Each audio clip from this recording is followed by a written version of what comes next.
ठीक नहीं हो सकते, प्राइवेट स्कूल में पढ़ेंगे। अब तो बच्चों का भविष्य तो प्राइवेट स्कूलों में बन सकता है, सरकारी स्कूलों में नहीं बन सकता। केजरीवाल जी ने मुझे आदेश दिया, मनीष सिसोदिया, मैं चाहता हूं सरकारी स्कूल ठीक करो।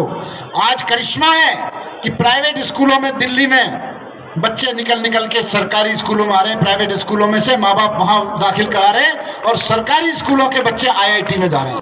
सरकारी स्कूलों के बच्चे नीट क्रॉस कर रहे हैं, JEE का एग्जाम क्रॉस कर रहे हैं, IAS बन रहे हैं।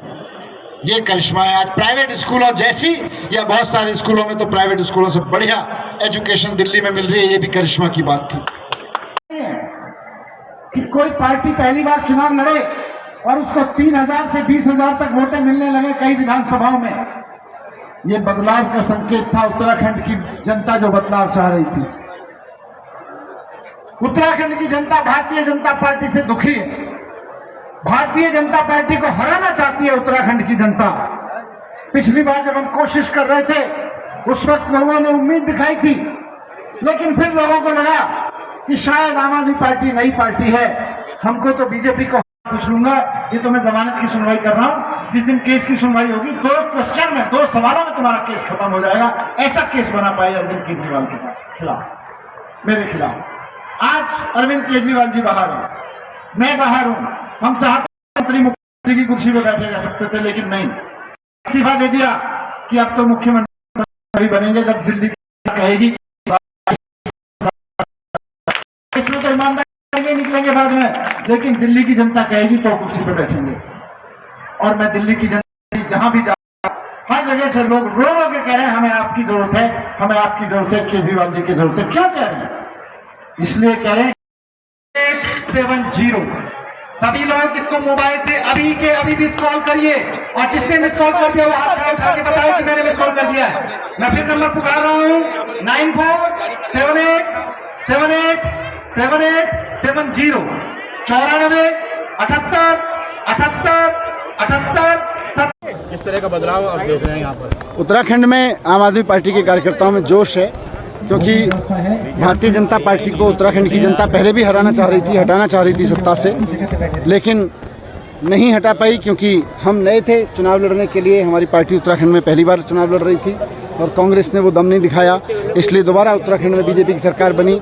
लेकिन अब की बार आम आदमी पार्टी अभी से तैयारी कर रही है, कमर कस के नगर निगम के चुनावों में भी और आने वाले समय में फिर विधानसभा चुनावों में भी भारतीय जनता पार्टी को हरा के एक ऐसे उत्तराखंड की नींव रखेगी जिसके लिए लोगों ने उत्तराखंड को अलग राज्य बनाने की लड़ाई लड़ी थी, जिसमें अच्छे स्कूल, अच्छे अस्पताल, नौकरियां, बिजली, पानी, 24 घंटे बिजली, ये संसाधनों का उपयोग, ये सारी चीज़ें हैं जो हम पहले भी बात कर रहे हैं। ऐसे उत्तराखंड की नींव रखेगी आम आदमी पार्टी। और आज एक कार्यकर्ता सम्मेलन में जोश लोगों का देख के बता रहा था कि ये संभव है। देखिए, नेता जनता खड़ा करती है, कोई नेता बड़ा नहीं होता। जनता जिसे चाहती है एक दिन में बड़ा बना देती है। कार्यकर्ता हैं, ईमानदारी से खड़े होंगे जनता के बीच में जाके, जनता इनको बड़ा बना देगी। मनीष जी देवी गए हैं, आखिर वजह क्या है कि अध्यात्म की तरफ रुझान हो रहा है, या केवल देवी देवताओं पे भगवान पे ही भरोसा रह गया? नहीं, देवी देवताओं पे भगवान पे तो भरोसा क्या है, हम जो भी हैं उनकी वजह से ही हैं। भगवान शिव की वजह से, वैष्णो माता की वजह से ही हैं। हमारी औकात थोड़ी है कि हम कुछ हो जाते, ये तो उन्हीं का करिश्मा है, वैष्णो माता का करिश्मा है, भगवान शिव का करिश्मा है कि हमारे जैसे लोगों को उठा के इतने बड़े बड़े पदों पे बिठा दिया, इतने बड़े बड़े काम हो गए हमारे माध्यम से। तो हमारी औकात थोड़ी है, हम तो शुरू से मानते हैं अपने अंदर, किसी अहंकार में जीते नहीं हैं।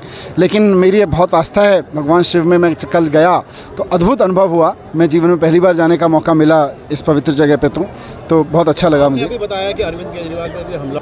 देखिए, ये भारतीय जनता पार्टी अरविंद केजरीवाल जी को रास्ते से हटाने के लिए, ख़त्म करने के लिए तरह तरह के हथकंडे अपनाती रही है। पहले MLAs के ऊपर हथकंडे अपनाए गए, MLAs के ऊपर झूठे केस लगाए गए, फिर केजरीवाल जी के ऊपर, मेरे ऊपर झूठे केस लगाए गए। लगा कि ये रास्ते से हट जाएंगे, क्योंकि अरविंद केजरीवाल जी काम करने की राजनीति करते हैं, ईमानदारी की राजनीति करते हैं। और दिल्ली की जनता बीजेपी के तमाम हथकंडों के बावजूद मानने को तैयार नहीं है कि अरविंद केजरीवाल जी कोई गलत काम करते हैं, और काम जो अच्छे करते हैं उनका तो बेनिफिट जनता को मिल ही रहा है। तो अब जब ये सब हथकंडे इनके चूक गए, कुछ कामयाब नहीं हुए, तो कल इन्होंने सबसे गिरा हुआ हथकंडा अपनाया। भारतीय जनता पार्टी के 2 गुंडे जो कि उनके पदाधिकारी हैं, उनको उन्होंने लगाया कि अरविंद केजरीवाल जी को मारो। अरविंद केजरीवाल जी पे जानलेवा हमला किया उन गुंडों ने, और वो पदाधिकारी हैं उसके। बीजेपी कुछ भी कहती रहे, लेकिन देखिए, ये मैं आपको दिखा रहा हूँ, ये जो व्यक्ति है जिसने कल हमला किया अरविंद केजरीवाल जी पे, जान लेने की कोशिश की अरविंद केजरीवाल जी की, ये बीजेपी का पदाधिकारी है, ये उनकी उपाध्यक्ष है, युवा मोर्चा दिल्ली प्रदेश का प्रदेश में पदाधिकारी है वो। ऐसे ऐसे लोगों से भारतीय जनता पार्टी अपनी पार्टी चला रही है, और फिर जब केजरीवाल जी जैसे ईमानदार और काम करने वाले नेता जनता के बीच जाते हैं तो उन्हें मारना चाहती है जान से। ये बेहद शर्मनाक है। भाजपा अपने पदाधिकारी गुंडों द्वारा सबकी हत्या भी करा देगी, फिर भी ये विचार आम आदमी पार्टी का बंद नहीं होगा। तो क्या